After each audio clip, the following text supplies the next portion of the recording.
Bravo et merci Ingrid. Ingrid, c'est le message d'espoir d'une survivante, d'une héroïne. Et c'est la raison pour laquelle moi j'accueille toujours avec beaucoup de bonheur et de joie les témoignages qu'elle peut faire vis-à-vis de la résistance iranienne.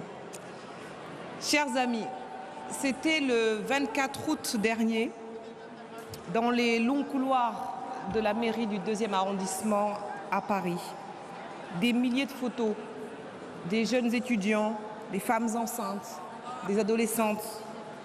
Ce sont les martyrs héroïques du massacre de 30 000 prisonniers politiques à l'été 1988, abattus de sang-froid. Ce fut un crime contre l'humanité.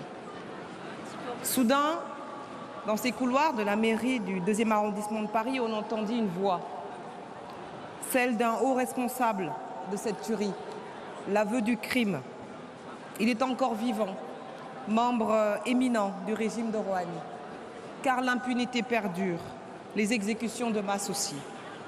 Au nom de ces martyrs, il n'y aura pas de paix sans justice. Alors ne vous découragez pas. Déjà, lors du simulacre d'élection présidentielle qui vient de se tenir, leur souvenir, le souvenir des 30 000, est remonté jusque dans les discours de Rouhani et de ses amis conservateurs. Voilà maintenant qu'ils s'accusent mutuellement d'être responsables de ce crime. Mais cette commission de la mort qui déclencha ce massacre, ils en étaient tous membres, y compris ceux qui se disent aujourd'hui réformistes. Ils pensaient vous abattre. Ils vous ont renforcé en vous disséminant dans le monde, de l'Albanie à la France, de la Suède à l'Amérique.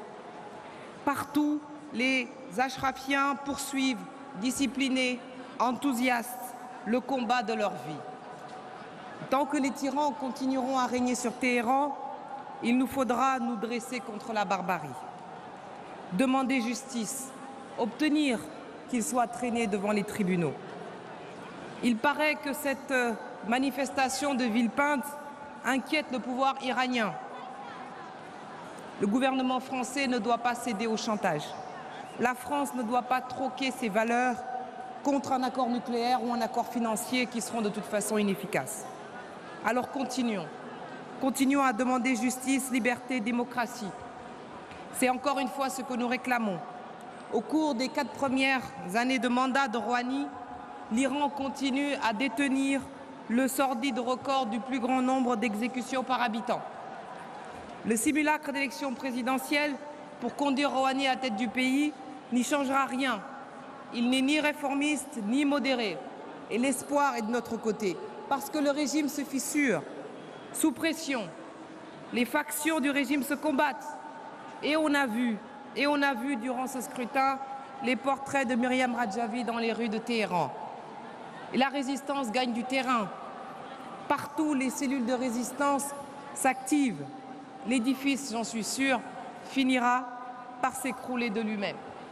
Mais il a besoin de nous, de la communauté internationale. Il a besoin d'un changement. Le monde doit sortir du cynisme affairiste. Le monde doit sortir des illusions du nucléaire. Rien n'est à attendre d'un tel régime. Même les hommes d'affaires n'ont plus confiance. Comment faire confiance à un système économique tenu par des milices? Le peuple ne profite toujours pas de la soi-disant ouverture internationale du régime. Ne perdons pas de temps. Ce temps qui nous coûte si cher en vie humaine. Chacun a vu que l'élection démocratique n'avait rien, l'élection présidentielle n'avait rien de démocratique. Où est la démocratie quand les candidats ont dû être approuvés par le guide suprême? Où est la démocratie quand le choix est entre des criminels, des démagogues et des autocrates?